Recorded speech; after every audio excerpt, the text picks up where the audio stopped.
India market invest মাইন্ডসেটে আপনাদের স্বাগত। যারা চ্যানেল নতুন এসেছেন তাদেরকে বলবো প্লিজ চ্যানেলটাকে সাবস্ক্রাইব করবেন, একটা লাইক করবেন, বেল আইকনটা প্রেস করবেন। যদি ভিডিওটা ইনফরমেটিভ লাগে তাহলে প্লিজ একটা লাইক করবেন। মার্কেট বন্ধ হয়ে গেছে, তো মার্কেট রিলেটেড নিউজ নিয়ে চলে এসেছি।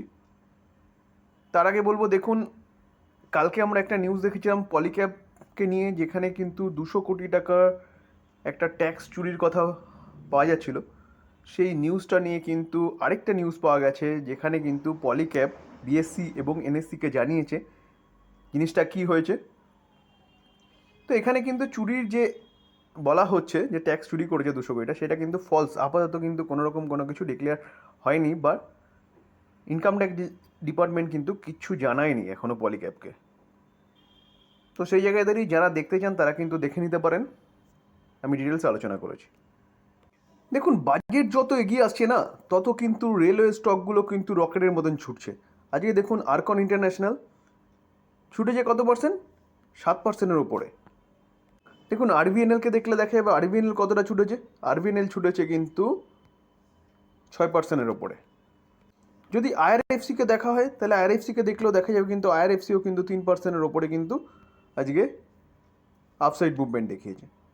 তো এই কোম্পানিগুলো, রেলওয়ে সেক্টরের এই কোম্পানিগুলো কেন ছুটছে বা কেন এত বাড়ছে? দেখুন, গভর্নমেন্ট কিন্তু ইনফ্রাস্ট্রাকচার ডেভেলপমেন্টের ওপর কিন্তু কাজ শুরু করে দিয়েছে, রেলওয়ে ডেভেলপমেন্টের ওপর কাজ করছে। তো এই কোম্পানিগুলো শুধু রেলওয়ের যে ইনফ্রাস্ট্রাকচার ডেভেলপমেন্টের কাজ করে সেরকম ব্যাপার নয়, তার সাথে কিন্তু টোটাল রোড কনস্ট্রাকশন বলুন, ব্রিজ বলুন, এইসবের ক্ষেত্রেও কাজ করে। দেখুন আইআরএফসি, আরবিএনএল এবং আরকন ইন্টারন্যাশনাল ওইসব কাজ করে, এবং আইআরএফসি কিন্তু তাদের ফান্ডিং প্রোভাইড করে। তার জন্য কিন্তু আমি আইআরএফসির ক্ষেত্রে একই জিনিস বলছি। তো আমরা কিছুদিন আগে কভার করেছিলাম যে 7 লাখ কারোর কিন্তু নেক্সট 5 ইয়ার, 5 থেকে 6 বছরের মধ্যে, অর্থাৎ 2030-এর মধ্যে কিন্তু সরকার খরচা করতে চলেছে রেলের নতুন লাইন বলুন, নতুন পুরোপুরি ইলেকট্রিফিকেশন বলুন। কারণ এখনও কিন্তু রেলের প্রচুর জায়গায় আছে যেখানে কিন্তু ইলেকট্রিক ব্যবস্থা গিয়ে পৌঁছায়নি, অর্থাৎ কয়লার মাধ্যমে বা ডিজেলের গাড়ি চলছে, রেল চলছে। তো সে পুরোপুরি 100% ইলেকট্রিফিকেশন বলুন, এবং দেশের আনাচে কানাচে রেল ব্যবস্থা ছড়িয়ে দেওয়া বলুন, এইসবের উপরে কিন্তু গভর্নমেন্ট কাজ করছে। তো সেই জায়গায় দাঁড়িয়ে এক্সপেক্ট করা হচ্ছে 2024-এর ফেব্রুয়ারি মাসে যে বাজেট আসতে চলেছে, সেই বাজেটে কিন্তু রেলের জন্য একটা বিশাল বড় এক বাজেট কিন্তু আসতে চলেছে। তার জন্যই কিন্তু রেলের যতগুলো স্টক আছে সবকটা কিন্তু ভালো একটা আপসাইড মুভমেন্ট দেখাচ্ছে।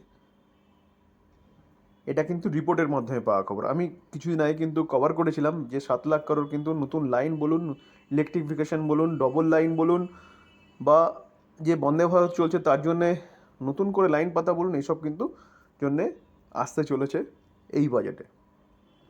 তো অবশ্যই এই কোম্পানিগুলো নজরে রাখবেন আপনাদের। রিলায়েন্স ইন্ডাস্ট্রি, দেখুন রিলায়েন্স ইন্ডাস্ট্রি কিন্তু আজকের দিনে 3%-এর কাছাকাছি বেড়েছে। কখন বেড়েছে? একদম শেষ মোমেন্টে এসে কিন্তু এত বড় একটা আপসাইড মুভমেন্ট দেখিয়েছে। তো রিলায়েন্স ইন্ডাস্ট্রি নিয়ে কিন্তু একটা ভালো নিউজ পাওয়া যাচ্ছে, চলুন নিউজটা দেখে নিই। দেখুন, গুজরাটের সামিট হচ্ছে, বিজনেস সামিট। তো সেখানে কিন্তু মুকেশ আম্বানি প্ল্যান করছে কিসের জন্য? যে গ্রিন এনার্জি সেট আপের জন্য প্ল্যান করছে, যেটা কিন্তু গ্লোবাল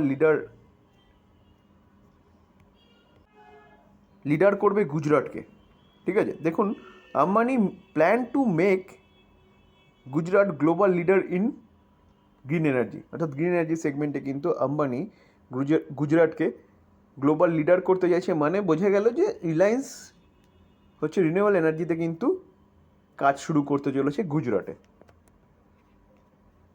দেখুন, রিলায়েন্স নিয়ে বলার কিছু নেই। রিলায়েন্স হচ্ছে আমাদের ভারতবর্ষের এখন 2য় নম্বরে রয়েছে, রিচেস্ট পারসন মুকেশ আম্বানি। এখন আবার আদানি স্যার হচ্ছে ফার্স্ট নম্বরে চলে গেছে। তো এনাদের রিলায়েন্সের কাছে প্রচুর টাকা রয়েছে। তো সেই জায়গায় দাঁড়িয়ে কিন্তু তারা কিন্তু এই মুকেশ আম্বানির এই কথার মাধ্যমে বোঝা গেল তারাও কিন্তু গ্রিন এনার্জি সেগমেন্টে কিন্তু আসতে চলেছে। তার জন্যে কিন্তু লাস্টের দিকেই আমি বললাম যে লাস্টের দিকে কোম্পানিটা উপরের দিকে উঠেছে। মূলত এই কারণেই আজকে কোম্পানিটা কিন্তু প্রায় 3%-এর কাছাকাছি কিন্তু উপরে উঠেছে। দেখুন, কোচিন শিপইয়ার্ড যে কোম্পানিটা, সেই কোম্পানিটা কিন্তু ডিফেন্স সেক্টরের একটা ভালো কোম্পানি, যারা কিন্তু নেভির জন্য ইকুইপমেন্ট তৈরি করে। তো সেই জায়গায় দাঁড়িয়ে দেখুন আজকে কোম্পানিটা কিন্তু 20% বেড়েছে। তো আজকের দিনে কিন্তু কোম্পানিটার যদি আমরা চার্ট দেখি তাহলে 5 দিনের চার্ট দেখলে দেখা যাবে, দেখুন কোম্পানিটা এরকম হঠাৎ করে নিচে আসার পিছনে কারণ কি। আবার তারপরে দেখুন আজকের দিনে দেখাচ্ছে এই কোম্পানিটা 20% বেড়েছে। তার কিছু না, কোম্পানিটার আজকেই কিন্তু এক্স ডেট ছিল, যার জন্য কোম্পানিটা কী করেছে, স্প্লিট দিয়েছে। এবং স্প্লিট দেওয়ার পরে কিন্তু কোম্পানিটা আজকে 20% আপার সার্কিট মেরেছে। ডিফেন্স সেক্টরে একটা ভালো কোম্পানি, আফলাতুন রিটার্ন দিয়েছে কোম্পানিটা। এই কোম্পানিটা কিন্তু আপনি চিন্তাভাবনা করতে পারেন। দেখুন আজকে যদি দেখি তাহলে ওপেন হয়েছে কত, ওপেন হয়েছে কিন্তু 677-এ স্প্লিট দেওয়ার পরে। সেখানে কোম্পানিটা আজকের দিনে হাই মেরেছে, অল টাইম হাইয়ে গিয়ে কিন্তু 20% আপার সার্কিট মেরে বন্ধ হয়েছে কত, 802.80। তো এই কোম্পানিটা রয়েছে, তাদের কিন্তু পোর্টফোলিও তো দেখাবে কিন্তু প্রায় 40% এরকম হয়, 35% 40% কিন্তু মাইনাসে রয়েছে। তো এটা নিয়ে ভাবার কিছু নেই। কোম্পানিটার আজকে কিন্তু এক্স ডেট ছিল, যার জন্য কোম্পানিটা কিন্তু স্প্লিট দিয়েছে। আপনাদের কাছে কিন্তু কিছুদিন পরে আরেকটা করে শেয়ার চলে আসবে, ঠিক আছে, বোনাসের স্প্লিটের শেয়ার। তো চলুন নেক্সট নিউজে যাই। আইটি সেক্টরে ইন্ডিয়ার মধ্যে 3 নম্বর কোম্পানি হচ্ছে এইচসিএল টেক। দেখুন এইচসিএল টেক কিন্তু আজকের দিনে কত পার্সেন্ট, 2%-এর ওপরে কিন্তু বেড়েছে। তো এই কোম্পানিটা যদি আমরা 1 বছর রিটার্ন দেখি, দেখুন 1 বছর রিটার্ন দেখলে দেখা যাবে কোম্পানি কিন্তু 41% বেড়েছে। কোম্পানিটা কিন্তু 4 লাখ মার্কেট ক্যাপ কিন্তু আজকের দিনে ক্রস করেছে। তো কোম্পানিটা যদি আমরা 5 বছর রিটার্ন দেখি, দেখুন 5 বছরে 217% রিটার্ন দিয়েছে। ভাবতে পারছেন, লার্জ ক্যাপ ক্যাটাগরি কোম্পানি, যেখানে কোম্পানি 217% রিটার্ন দিয়েছে। তো এই কোম্পানিটা আজকের দিনে বাড়ার পিছনে কারণ কি, এই কোম্পানিটার যে রেজাল্ট, সেই রেজাল্ট কিন্তু বলছে পজিটিভ আসতে পারে। মানে মার্কেট এক্সপেক্ট করছে যে রেজাল্টটা কিন্তু এই কোম্পানির ভালো হবে, তাই জন্য কিন্তু কোম্পানিটা অ্যাডভান্স আজকে 2%-এর ওপরে কিন্তু বেড়েছে। 12 তারিখে কিন্তু কোম্পানিটা তার রেজাল্ট ডিক্লেয়ার করতে চলেছে, দেখুন 12 তারিখে।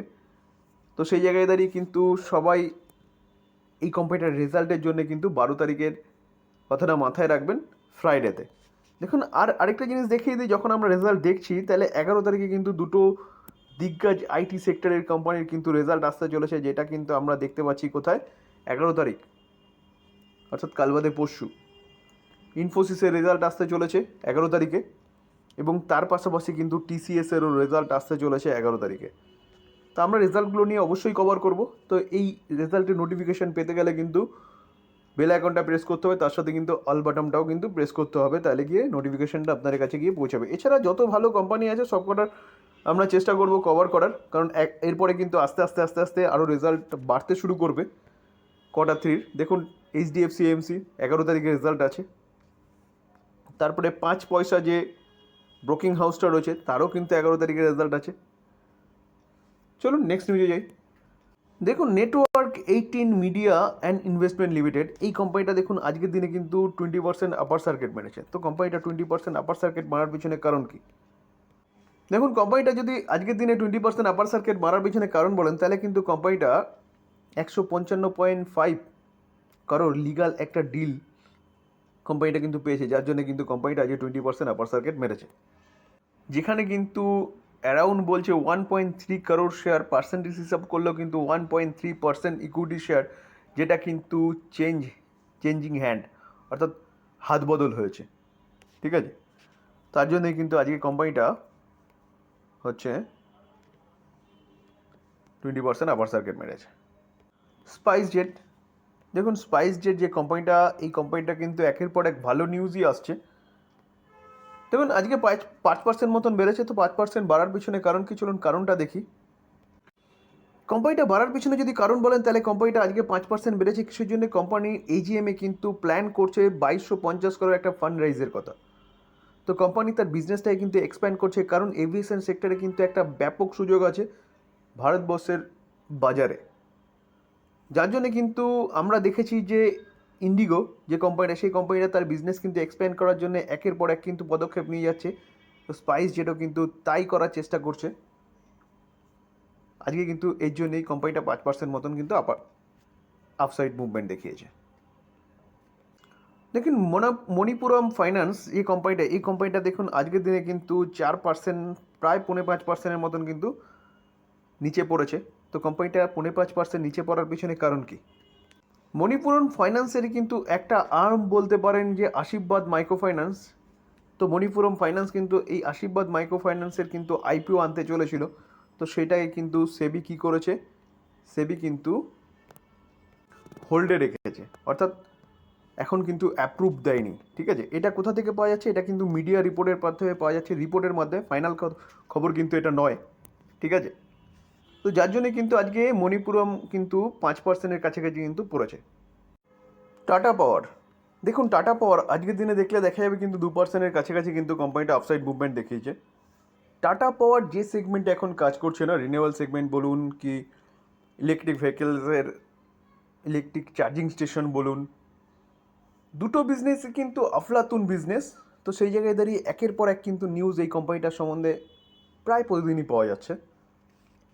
দেখুন আজকে 2%-এর কাছাকাছি বাড়ার পিছনে যদি কারণ বলেন, তাহলে একটা ব্রোকিং হাউস এনটিকিউ, যেটা কিন্তু কোম্পানিটাকে হচ্ছে টার্গেট কত আপসাইড করেছে, 29% আপসাইড করেছে টার্গেট।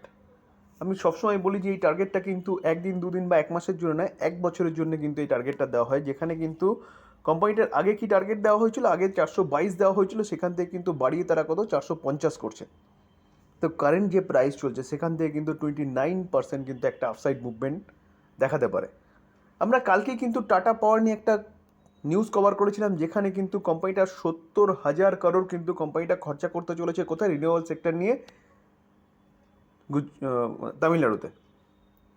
তো সেই জায়গায় দাঁড়িয়ে শুধু তামিলনাড়ু নয়, অল ওভার ইন্ডিয়ার বিভিন্ন জায়গায় কোম্পানিটা কিন্তু রিনিউয়েবল সেক্টর নিয়ে কাজ করছে, চার্জিং স্টেশন তৈরি করছে। তো এই কোম্পানিটা কিন্তু 20 বছর 30 বছর আরামসে হোল্ড করতে পারেন, এই কোম্পানিটার বিজনেস আরামসে চলবে, শুধু সময়ের অপেক্ষায়। এই ছিল আজকের আলোচনা। যদি আলোচনাটা ভালো লাগে, যারা চ্যানেল নতুন এসেছেন তাদেরকে বলবো প্লিজ চ্যানেলটিকে সাবস্ক্রাইব করবেন, একটা লাইক করবেন, বেল আইকনটা প্রেস করবেন। যদি ইনফরমেটিভ লাগে প্লিজ একটা লাইক করবেন, শেয়ার করবেন, বেল আইকনটা প্রেস করার সঙ্গে সঙ্গে কিন্তু অল বাটনটাও প্রেস করবেন, তাহলে নোটিফিকেশনটা সঙ্গে সঙ্গে গিয়ে কিন্তু আপনাদের কাছে পৌঁছাবে। থ্যাংক ইউ, ভালো থাকবেন।